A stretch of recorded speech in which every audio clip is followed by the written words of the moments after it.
Well, we've made it to episode 10, and that's no little achievement. We've had over 500 downloads, which has thrilled me to bits. When I first started this podcast, it was to raise awareness about the back pain epidemic, which affects so many people and costs so much of our healthcare budget. To interview these people, to have these chats, may seem fairly innocuous and a little bit trivial, but if we can have one person sitting out there listening affect change in their life and move forward and learn how to heal their body or their spine and be a happier person, become more engaged in their relationships, start to see some level of thriving within their work or their career or their sport, then that has a ripple effect, and it's big and it matters. So whilst I'm not counting download numbers, I am interested in getting this content and these chats in front of the people who most need it.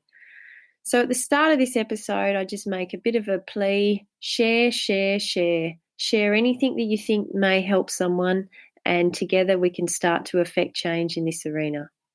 And with that being said, I get to reward myself on episode 10 with a great chat with who I consider to be my greatest teacher, Mr. Gary Ward. Just Google Gary and you'll see that he's a fairly incredible guy. Gary developed a system of moving, or he examined how we move through space, connecting the dots from the feet right up through the kinetic chain to the top of your head. And it's a beautiful model, and one that I would hope to see eventually taught at an undergraduate level in all of our movement degrees, especially physiotherapy, exercise physiology, personal training. I think if anyone who's involved in teaching movement understood this model, our understanding of the injuries that are currently out there would be revolutionised. And I'm not saying that lightly. I see a lot of surgeries and a lot of rehabilitation systems that are really based on a poor understanding of how we actually move through space. So I'd love you to listen to this episode. Gary is a super switched on guy, a great teacher, and enjoy.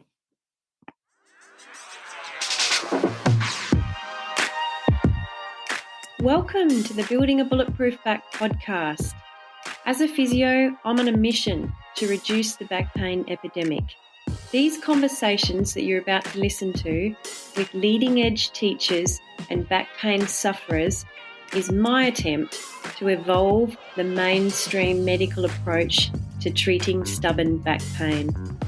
You see, I firmly believe that building a bulletproof back requires mental, physical, and emotional strategy. Let's see what pearls of wisdom we can share with you today. Thanks for listening, and thanks for being here. We've had some great chats with some different people, and I know organising this one with you has been, I don't know, I've forgotten how many months in the making, but here we are. Would you like... The universe has decided today. Yeah, the stars have aligned. Would you like to introduce yourself to the listeners in any way, shape or form that you think would be relevant to the audience? Okay. Hi, everyone. My name's Gary Ward, and I teach anatomy, something I call anatomy in motion. So I'm very interested in the moving human body. And just for the record, Marion and I have known each other for 4 years. Yeah. I think so. So you joined us on a course in 2016, I think, must have been. Yes, I'm not good with dates, but about 3 years, I'd say, about clearly. 16 or 17. Anyway, it's that's where we started. So I'm an educator and was travelling internationally to educate my own ideas in anatomy, which derived from me having a fascination in feet. I'm the author of a book called What the Foot, as a result of that, which I just thought was a cool title. But it's led to everybody thinking about me as a foot specialist, whereas I prefer to think of myself or to think of the foot as part of the whole body. And so a better understanding of all of the parts means we can understand the whole body together better. And the big piece of the pie for me was spending the time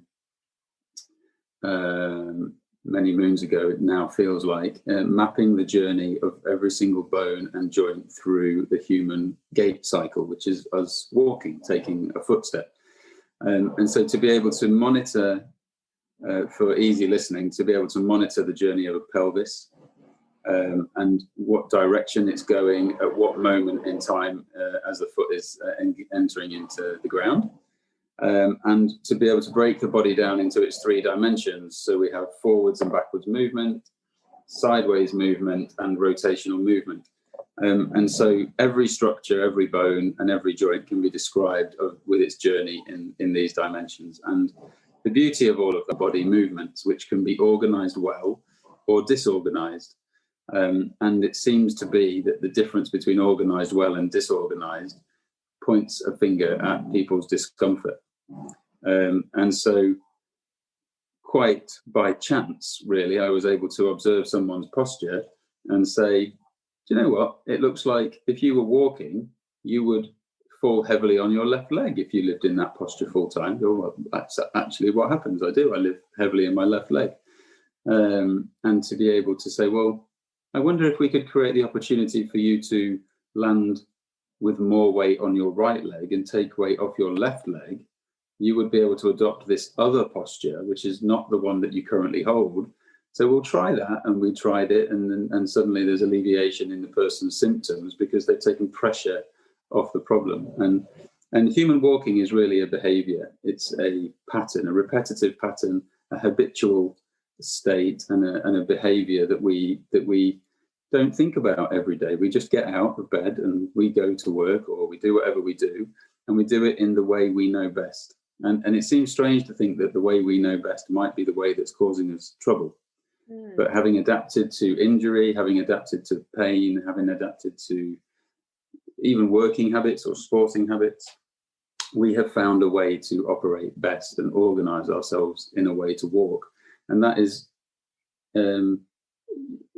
working inside a posture. So we're walking in a way that be putting pressure on certain areas, and not using other areas of our body that might be beneficial to us. And then that habit is created and we never use those areas of the body again. So the idea was that we could use these patterns to say, look, I can see that you are not able to, and then you can fill out all the columns. You're not able to bend your spine to the right. You're not able to twist your spine to the left.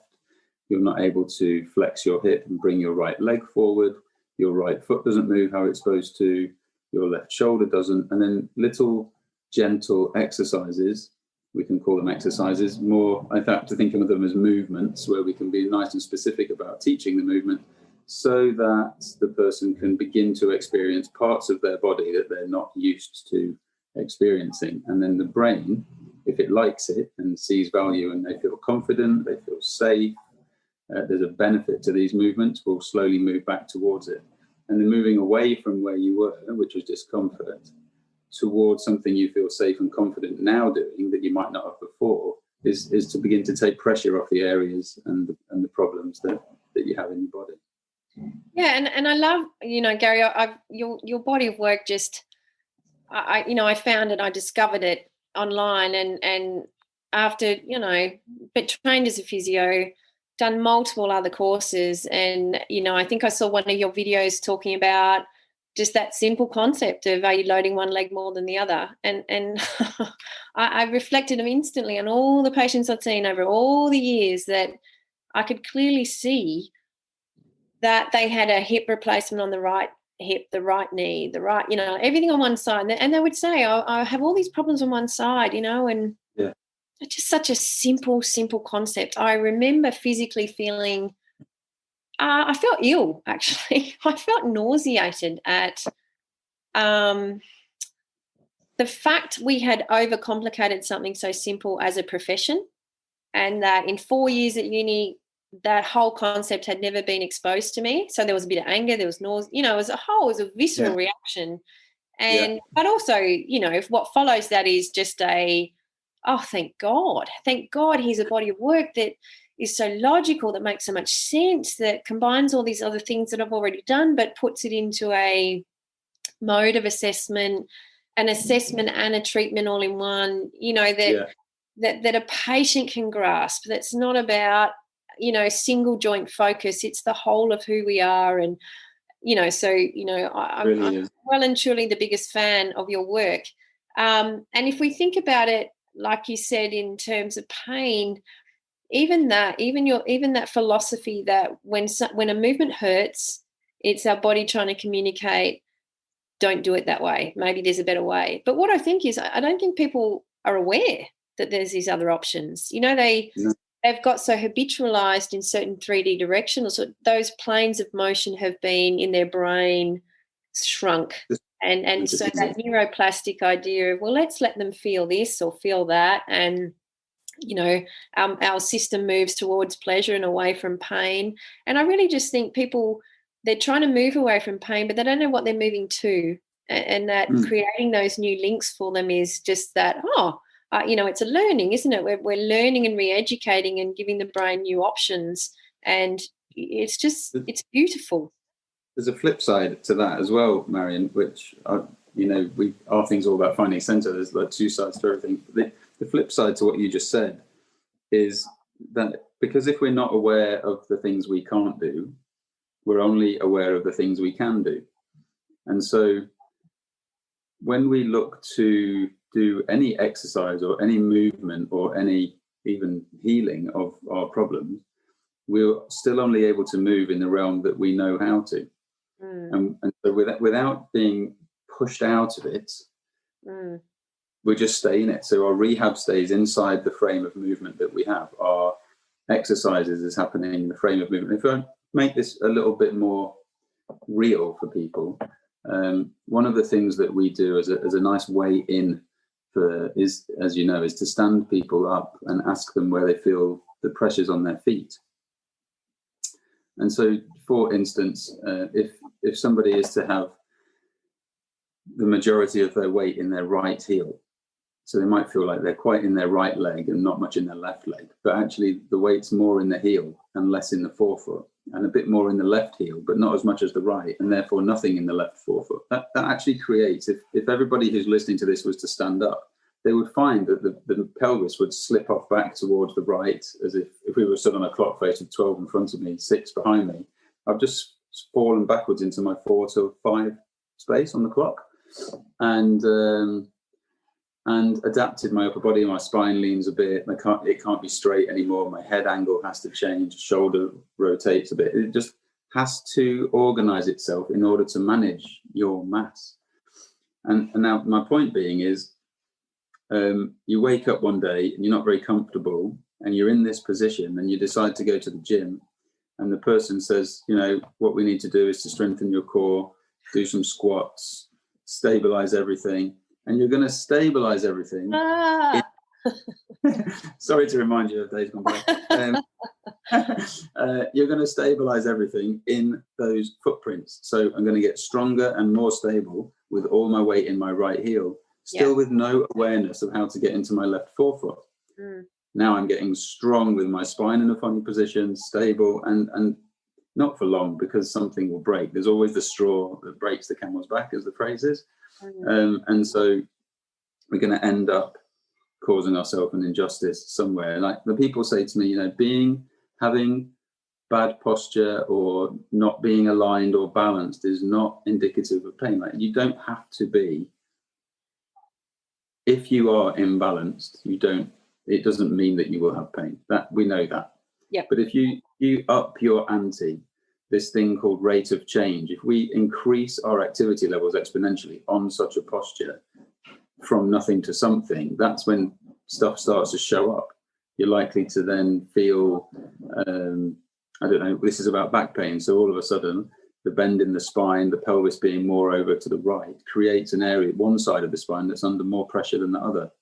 And so when you go to the gym, you do your squats, you put some weight on. Over a few weeks, you build that up. Eventually, pop. Yeah. And then now you're at the physio, and now you're rolling it with a foam roller, and you're having some massage, and you're having some minutes. But every time you get up off the bed at the end of the session, your weight's still in your right heel, not in your left forefoot, and you're walking the pattern straight back into the system. And this is, you wanted to talk about chronic back pain. Chronic does not mean the amount of discomfort that you're in is chronic. Chronic is by virtue of time. Yes. And so if we all our time in those foot pressures forevermore, the amount of range that we have in our body and the amount of possibility that we have in our body in that structure is vastly reduced. As you already said, that people don't realize the shrinkage that is coming out of being stuck in these habitual movements. And so we've trained inside that structure. We're now treating inside that structure. We're then giving up and trying to rest inside that structure. Now we're laying on the bed in that structure. It's like at some point, someone has to come along and show you another way, quite literally. And it's a pattern interrupt. It's to be able to say, because at the moment you're swinging that left leg forward, but it's only going forward half as far as it should when the right leg is the one that's doing it, because you're happy bearing weight on that side. So to re-educate that's a rotation of the pelvis, getting the weight into the left foot. How does the left foot interact with the ground? What new habits can be created there? What timings can be changed? What sequences can be reintroduced? And all of it is picked up by the nervous system. All of it is picked up by the brain's awareness of, and almost choice between, well, I used to do this and it's led to some discomfort. But if I do this, things feel a bit lighter, things feel a bit easier. Maybe we should do this. But as I wrote down here, you've only got 2 legs. Jeez, wait. Let's stop and let people absorb that. What a mind-blowing statement. But we all put our weight on one or in 1/4 of a quadrant. And can we at least spend a little bit of time making sure we're balanced in 2? Can we spend some time, like, if your pelvis can go right, it should also be able to go left. If you can bend right, you should be able to bend left. And everything is binary. That's what I love about this work. We're stuck at one end of a binary scale, and that just creates limitations. Because if you are more rotated to the right in your spine, you know that your ability to rotate both left and right has to be compromised. The only way you can maximize that is if you're nice and centered. And so to gently do movements, not just rotational movements, because people have been doing that in the gyms and training environments for years, but to recognize that there is a sequence, there is a way of rotating, there's a way of making sure that every vertebrae is rotating, not just chunks of your spine, that there are sequences and relationships above and below. So what does the neck do when you rotate your spine? What does the pelvis do when you rotate your spine? When the pelvis responds, what do the hips do? What do the femurs do? How do your knees go? Are the feet able to join in? And through the exploration of this work with this model, we have been able to literally map, is the word, track the sequences that run from big toe all the way through the rest of the body. So when we want to create a movement in the pelvis, we know what we want the foot to do on the left. We know what we want it to do on the right. We know what we want the shoulder girdle to do. And these lovely flowing movements, whole body work, can begin to give you access to these shapes and these spaces that you didn't know you couldn't access before. And by virtue of not knowing you couldn't access them, you 100% didn't. And that possibility that we want to be able to create for the people that we work with. Yeah, and you've thrown the word pelvis in so many times just in that little snippet. And, when I'm dealing with clients about their backs, no one has ever mentioned the word pelvis. And I think the language, certainly in my profession, everyone talks about this disc, that facet joint, this sacroiliac joint. And you'll never get someone coming in and saying, I'm aware my pelvis is locked in left rotation. The language needs to evolve. And instead of this fixation on the injury, there's little awareness in even my colleagues, even surgeons particularly. There's very poor understanding across the board about a pelvis as the foundation for what we're asking a spine to move. And as you would know, the pelvis is limited by what the feet can do. So everything is interconnected. But it's really interesting. I start some patients just with a simple exploration, like in your Wake Up the Glute series. What is a pelvis able, or should it be able to do? Like, even that, like, do you know your pelvis has 8 possibilities? Well, let's see what they can do, and because if this foundation on which our spine sits is not able to move, then we can guarantee there's going to be a lumbar or some disorder higher up. So I think absolutely. It's kind of frustrating because your body of work is there. There's answers, there's solutions, there's a simplicity to understanding of how we move that hasn't kind of filtered out yet in a broad enough sphere. And I personally get a little bit frustrated with that, because I see people, they're trying, they really want to be out of this pain, but they're getting the same messages from the same people, like, strengthen your core and your spine will be better. And, it's just, it's not that simple. And in fact, it's simpler. Strengthening your core takes a bit of work, but learning how to move into one foot is much easier. It's faster, it's quicker, and it's less effort. So I think it's my eternal. I'm hoping and evolving that the more of these chats that people have, that there's a growing awareness of your work, and that more therapists that on it. Is the goal. I was going to say something. I have a nice. Please don't let it disappear from my head. What was I going to say?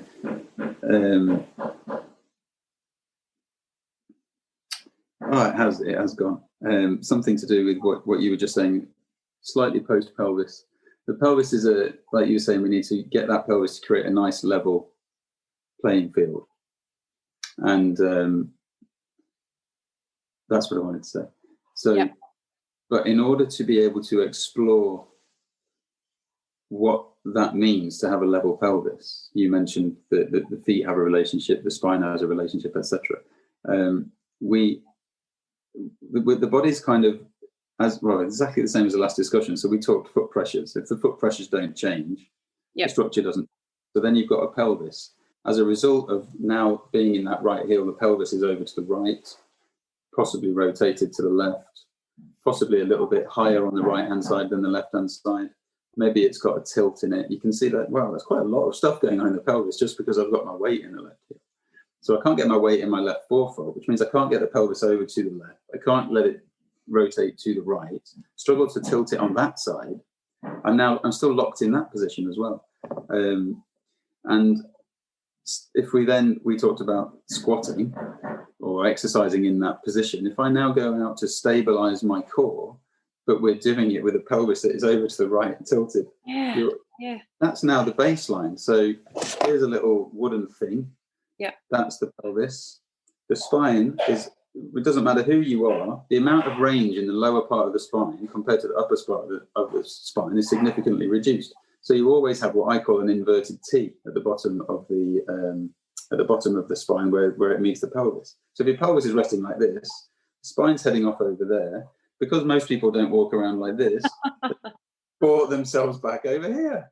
And so now we're leaning over to the right just to get back on top of my pelvis, bringing more weight over to the right leg because we don't like to be on our left.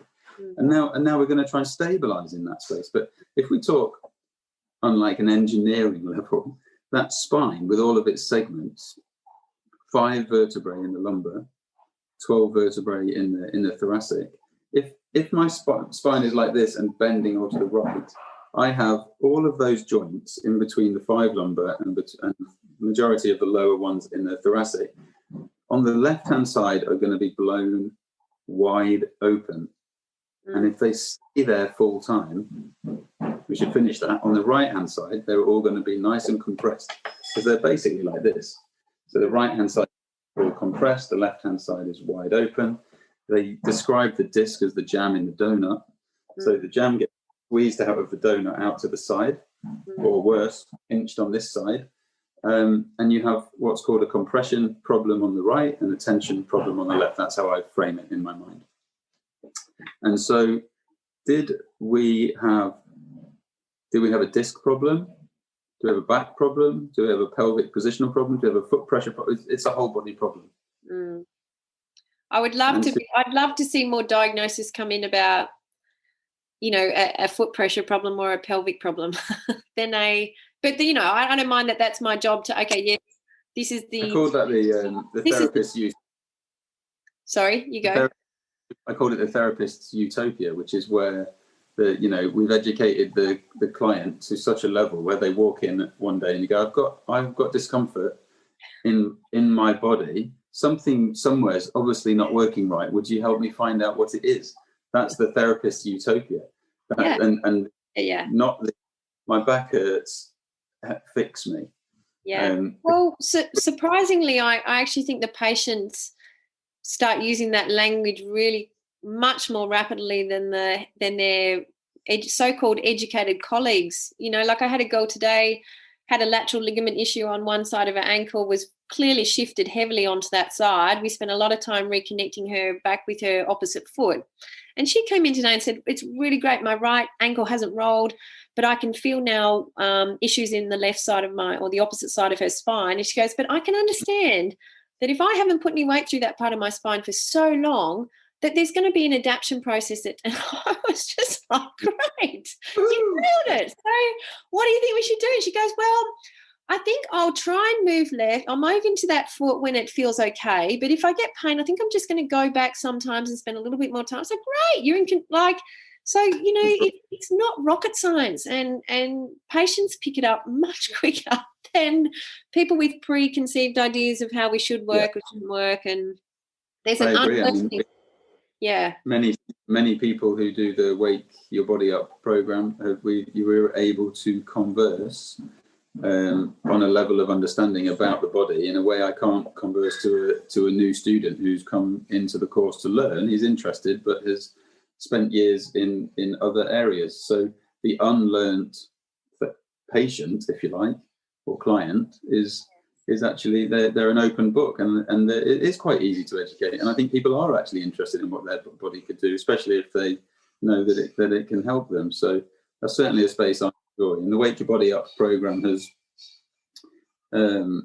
literally gives anybody the opportunity to do what we're talking about. Find out where your foot pressure, find out where your pelvis is, find out what movements you can do, you can't, and then put them in and see what happens. Yeah, and to be honest, Gary, that wake up your glutes series, or I think it's about finding pelvic symmetry and exploring all your 8 options. It's basically my assessment technique. As simple as that. What are you doing in your feet? Can you move your pelvis in the 8 directions? And if I've got half an hour and that's all I can do, I'll find plenty of stuff to get started on just in that 30 minutes. So much. Yeah. It actually can be overwhelming. You can do a handful of very simple movements and realise, there's a lot here going that I can't do. Yeah. And as Chris would say, we just have to get to work. Yeah, and choose one that you feel like you can improve and start there and see what else lets go in the process of doing that. So what is your own, have you had a personal back pain story? Have you experienced back pain yourself? Yes. I was... I skied. I did a lot of skiing, and I had a lot of ankle injuries from football, which I stopped playing football and then began skiing. And towards the end of my ski series, so seasons, I was about 2003 or 4. At which point, by this time, I was kind of unable to lie in my bed, or to get out of bed on a morning would be a rolling out onto the floor to spend half an hour trying to stretch and move in order to get myself up and on my feet and have a. So I'm very much aware, and that went on for months, if not years. And I remember having to, when I'm off season, I went back to play football. I'd have to make sure I got up in the morning and do like 2.5 hours of yoga and stretching just to be in any relevant position. Proper warm ups. If I didn't warm up, my calf would rip on the right hand side. So I knew that there was, this was me all in my learning phase, really, because the learning kicked in. I'm very passionate about people taking ownership of their own body, and that's partially because I went and did the rounds myself looking for help, but I wasn't really afforded any. I was given as much help as I asked for, but there wasn't really any forthcoming solutions. It was only really the understanding of what my body is doing. This drove me to that, and then that just moving gently, quietly, curiously was actually what got me out of pain. And I can hand on heart say that I've been so 15 years, been a 15-year journey since I first really got involved with what I think is this type of work. And I think I was doing it before because I was interested in the feet and working with them for 20 years now. But 15 years of getting an idea that I can actually really help myself. And it's been 15 years of peeling back the layers of the onion. I would say none of this happened overnight. Overnight, you can get miracle results that will make you feel amazing, but the journey doesn't end there, because you're going to move into another compensatory pattern and another one. And I've had, my injury list is extensive, but I feel like I've been spending those years ticking them off one at a time. Wow. And they don't really hurt. Old injuries don't hurt, but so they don't get treated, but they're still an obstacle in your system that you're moving around.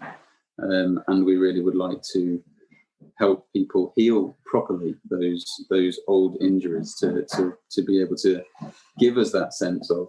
You mentioned the ankle, or if the ankle injuries that I had, it was 13 ankle ruptures in 13 years, from the age of 13 to 26. It was just one. So that was when I just had to go, I just can't do this game anymore. And so what you realize is the idea of actually putting your weight on that foot eventually just isn't something you choose to do. So everything, you're now living a life on the left. But the ankle, of course, wasn't hurting. It was the back, it was the neck, it was the shoulder. And then one day you invite yourself to start bearing weight. You start investigating the ankle sprains, the ligament damage, and you start working on the ankle. It gives permission for your body to bear weight a little bit more. That gives the pelvis a little chance of leveling, and you can start to move into it. And it's interesting as well, because talking about movement habits, but I've been teaching with like a right leg forward position and bending my weight into my right leg, as you've seen me do hundreds of times. And doing that, and then one day, having done that 1,000 times, trying to think. So one day, I was also born with an umbilical hernia, and one day I was. This was 5 years ago, working around something in the back, and came around to my belly button and went, "Oh, I did have that hernia thing," and I just breathed into my belly and put my weight in the right leg and burst into tears. It was like, whoa, I totally wasn't expecting that. But connecting the two together had allowed me to actually get into my right foot a bit more. I mean, this is quite out there stuff, and after years of investigation, these are the places you can end up. But I've been demonstrating in front of people for years, but had never actually done it properly until this day. And then I remember walking around the supermarket going, oh, actually, what I teach is there. So it's actually happening in my body. It's amazing. So, I'm actually really glad you had so many injuries as a kid, because do you think you would have been that invested in figuring it out if you hadn't had those experiences? No, of course not. I wouldn't. No, absolutely. And what I'd love people in back pain to think is, maybe, and I've seen it, this pain is an opportunity, because if you can understand these basic concepts about your body now, whatever age you're at, the pain is what gives you the opportunity to explore. And in the exploration, you can learn some pretty important stuff that's going to mean the next chapter of your life is hopefully a hell of a lot more improved in terms of pain, in terms of function. And, everyone gets old and wants to, all of a sudden, I've noticed 60-year-olds start paying attention when you talk about movement flow, movement ease, movement grace, because they notice they're losing it. No one in their 40s wants to talk about that because they've still got it. So, I just love that your pain created what you're doing now effectively, didn't it? It certainly did, yeah. And I was just going to add to what you're saying, is that movement flow and ease is something I wanted in my 20s, but have easily in my 40s. Interesting. So, why did you want it in your 20s? For your sporting performance? No, because I just couldn't get out of bed. Oh, okay, gotcha. Yeah, because you're in pain. It took me hours to get going, and then I did what 20-year-olds did and cracked on. So I didn't, but I know anybody who was skied with me then would ski with me now. I'm a completely different athlete. Yeah. And I'm just too old to be the athlete now, but I'm actually younger than I was physically when I was actually doing it. So it's super interesting. I think, age is a number that goes up, but what you do with your body and the possibilities you create for it are, we should never lose sight of that. And I think it's interesting that AIM is applied most often to people in pain, wanting to find resolution of injuries and rehabilitate. But I mean, personally, I've used it intensely in my running for movement efficiency, which has helped my performance. So, any triathlete out there or any athlete looking to optimize performance, there's the same stuff that gets you out of pain is what makes you compete at that little extra 5 to 10% of efficiency. And I don't think the athletic world is fully, you're the secret weapon that they need. Well, a few use it. But it keeps you on the track as well, is what I would try to interject there. So not only are we talking about picking you up. So I work with a high-end athlete at the moment I'm thinking of, who basically said he never thought he would play a game pain-free in his life again. Yeah. Mid-20s. And is now actually playing games pain-free. Wow. Not only is he pain-free, but his performance, his body shape, his ability to put on muscle and everything has improved through the whole thing. So then his longevity, his periods without injury have just got longer and longer and longer and longer, rather than every third week, every fourth week. It's a no-brainer. But a lot of the athletes out there are running around in their foot pressure posture that we talked about, and nobody's interjecting with that. And they're getting really, really good and really strong at being in that place because they train super hard and they've got a mindset, but they do break down. And you get a lot of injuries that are unnecessary, hamstrings popping, no pressure, or ACLs go with under no, that's a knee ligament, going under no impact. That it shouldn't happen. It can only happen in a compromised structure. Yeah. And then people also want to blame the cleats or the studs and yeah, hang on. This was a knee that wasn't in the right position in the first place. Yeah. So super interesting. It, of course, the book What the Foot Has, which if anybody's listening, is primarily for practitioners rather than for the lay person, but a lot of people have said they've enjoyed it and benefited from it. But on the front, it's about the journey from pain to performance. So it isn't about that one end, but you're right, that is the one that is the most appealing use of it, I would say. And so, look, I'm mindful of time here. If when I say that term bulletproof back, what do you think? What are your thoughts? What comes to mind? What does it look like to you? So remember the little conversation about the vertebrae being stuck open on one side? Yep. A bulletproof back for me would the spine itself would have the capacity to open on one side, close on the other, and close on the open side and open on the other. And for that to happen in all of the vertebrae, not just in one sequence. And that does a few things. The muscle tissue that spans the bones on that side, when we open on one side, that muscle gets a chance to stretch or lengthen, and the muscle on the other side gets a chance to contract or shorten. And then the journey from one to the other means that muscle gets a chance to lengthen and the other side shorten. So the muscles are able to experience their range along with the joint. In the previous conversation, open on one side, close on the other. Muscles are short, tight, muscles are stretched, and muscles stretched. Some people say they're long and weak, that they will be super tight, working super hard not to let that joint open anymore because we're moving into serious areas of risk. So those muscles get really tight. The other side can get really tight. The movement is limited. So movement capacity comes back to the ability of being able to access both sides equally. And then if we take that, I've just talked about one dimension. So that's what we call the frontal plane, side bending left and right. The same conversation, front and back.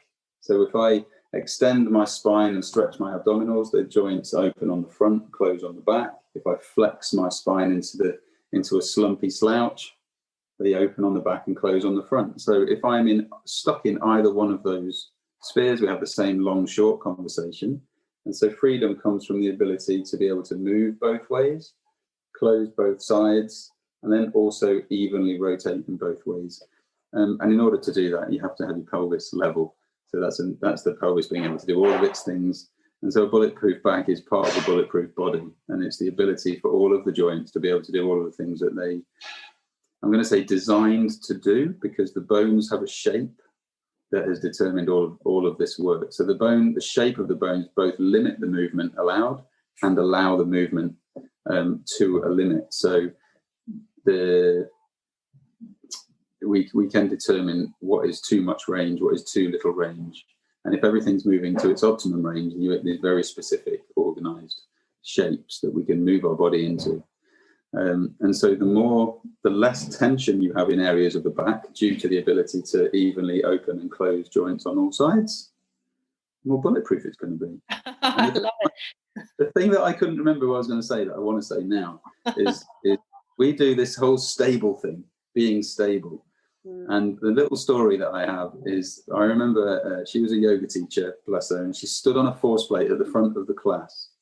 And we looked at her pressure distributions, and her pressure distributions were not great. I think she was expecting, as a good yoga teacher would, 50% left and right, 25% in all quadrants. And she was a bit shocked at what she saw, to be honest, because she was very focused on her alignment.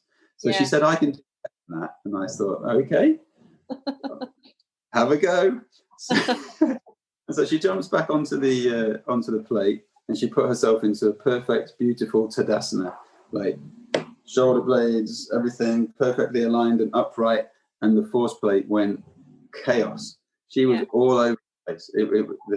Her alignment, her balance, her pressures completely changed.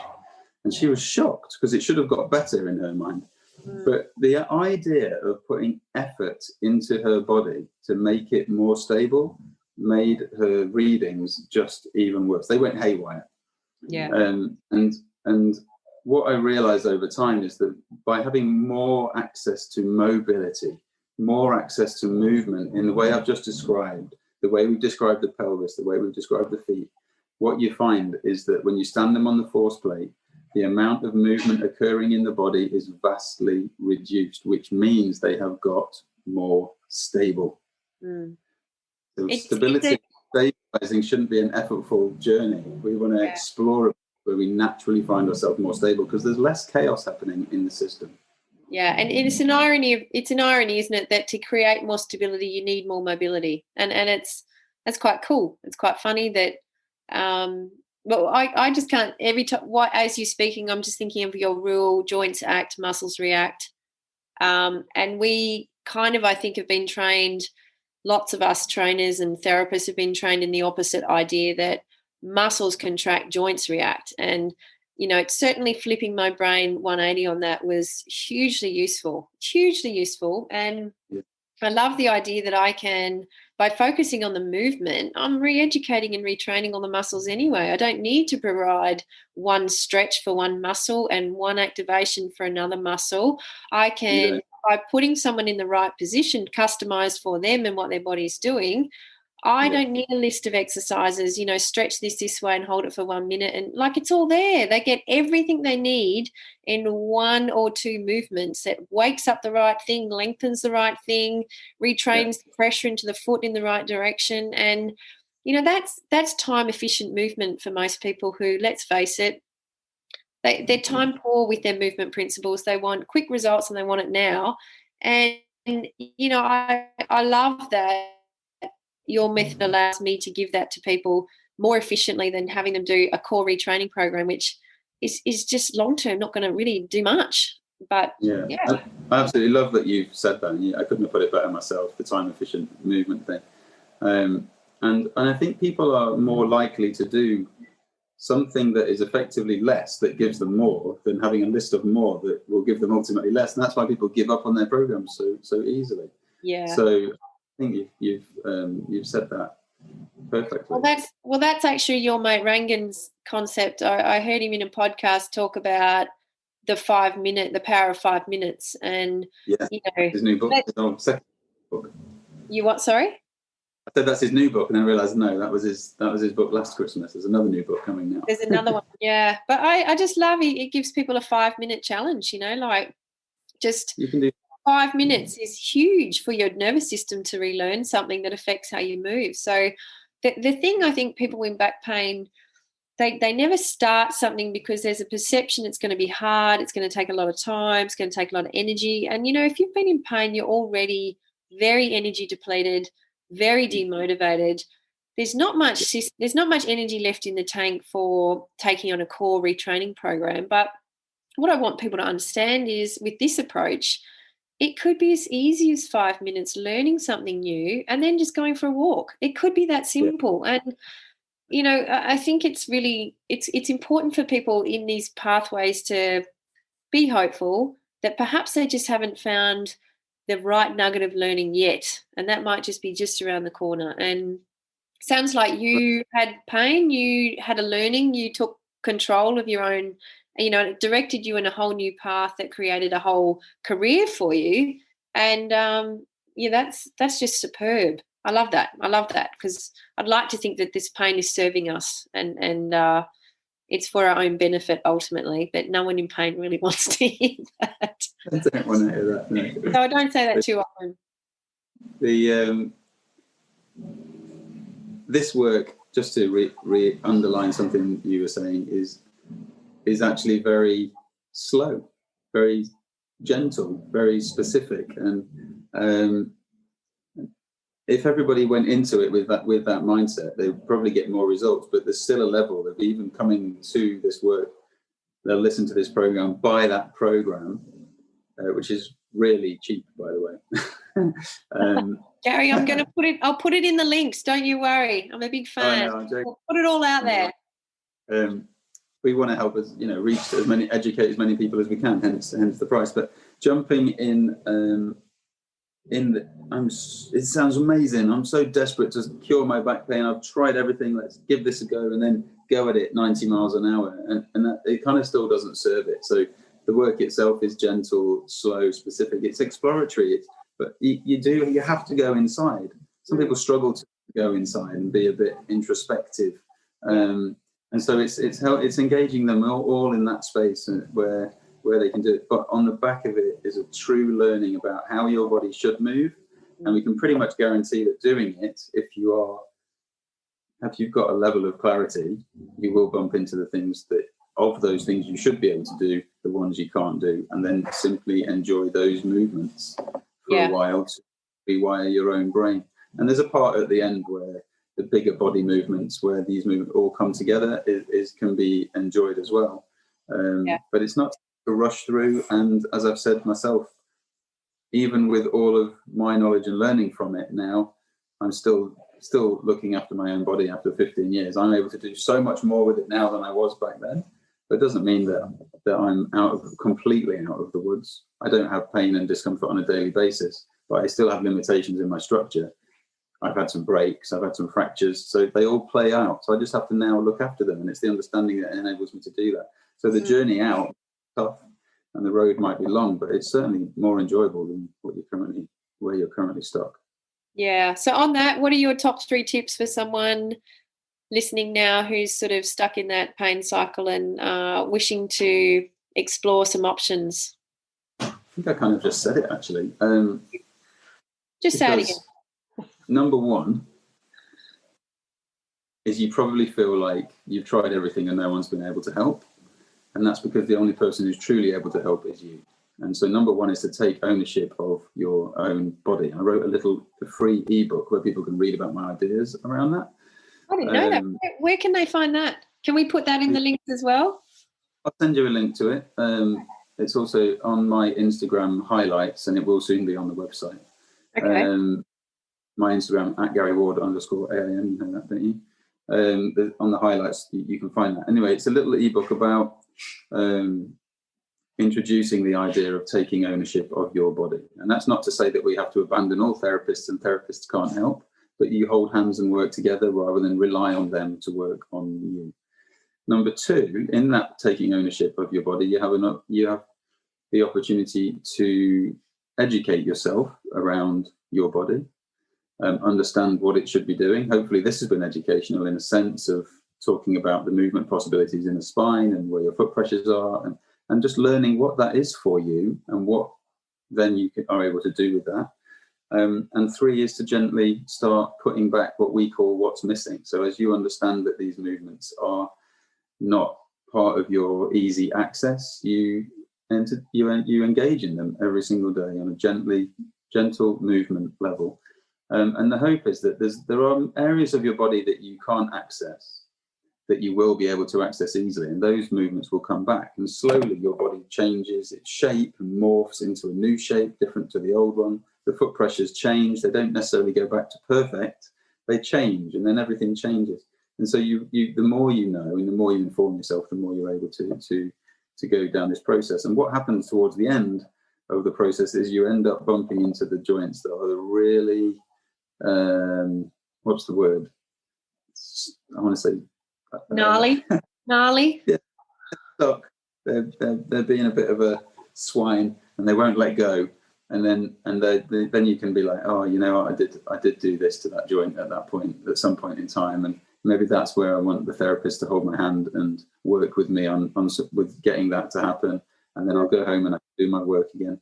And that's why we you know, on both levels, I enjoy teaching the practitioners, engaging them in new ideas and new skills, but also educating the people. Everybody has a body, like a therapist. Therapists don't come onto our courses pain-free. They're all in as much trouble as everyone else. And we're giving them the opportunity to take ownership of their own body as well, learn about their body in a different way, move their body in a different way, and point, you know, moving everyone to a position of finding their own center, their own most balanced point that suits them best for now. And hopefully the journey for everyone is there's beautiful light at the end of the tunnel. Yeah, and that just touches on a final point that, you know, I think my first experience of your course was a very intellectual one, like understanding the model, and it was all in my head and trying to understand your language and the words, and then the second time was about putting it in my own body and sensing and feeling and experience it for myself. And I certainly think that, you know, there's that intellectual learning and then there's the embodied knowing. And I think without the two, you're not as effective as a teacher. I think to spend the time putting it in your own system helps you on some level communicate it better in whatever way. It makes a big difference to be able to have experienced what that person before you is experiencing with their blocks. And so in a way, you can't learn these things from a book, can you? You have to spend the time on the mat yourself, playing and noticing and feeling. And it takes both to be a good practitioner, I think. Well, I'm noticing that for any practitioners are learning. So we're obviously, with the 2020, the way 2020 is, teaching online is the way forward. But watching a video puts you straight into that intellectual space. And doing support calls for the people listening to this work, you realise that they didn't even get to the first step of trying to embody it. They're taking it straight to the clients, taking ownership of their clients in an intellectual way, and it's very difficult for them to make those steps. Also, they're very young in it. They've also only seen like half a day's of what we would do on a course.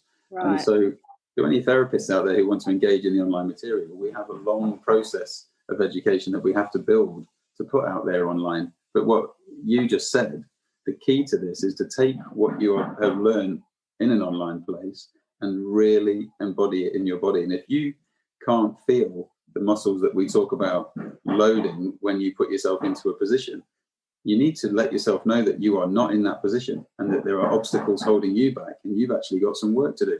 And so it's not about taking this work and saying, everybody put the right leg forward, bend the knee, now put your left leg forward, bend your knee. You're going to miss, absolutely, you're going to miss the boat completely. This is a very specific journey, a very slow, gentle journey, as I've already said.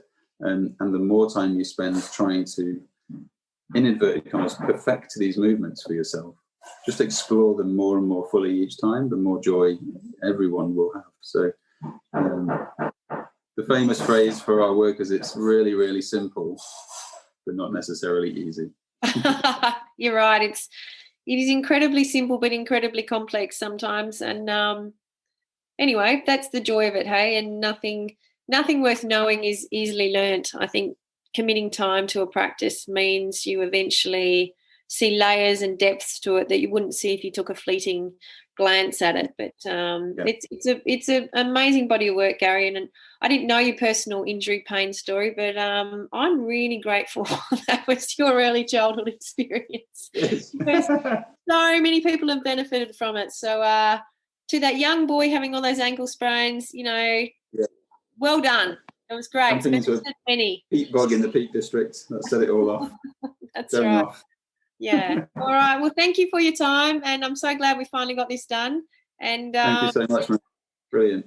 We'll get those links off you so that all the listeners can have access to your Wake Up the Glutes series and that little ebook that you mentioned, and basically just your website for practitioners who might be interested in doing your coursework, which having done hundreds of courses, yours and Chris's top of the pops. That and Feldenkrais, which, to be honest, there's such a big overlay, but they're just two of the most valuable bodies of work I've come across yet. So, thanks, Marion. Can I just say, Wake Up Your Glutes was what we did in Rangan's book, Dr. Rangan Chatterjee's book, which we can for those two. And then there's Wake Your Body Up, which is the program we've been talking, and Wake Your Feet Up, which is they work together. Obviously, one is focusing on the lower leg, and the one focusing on the upper body, and they team up eventually. Yeah, great. You'll at some point through that series, you'll be waking up. Yeah. Eventually, you'll wake up. All right. Thanks, Gary. You're welcome. Thank you, Marion. Take care.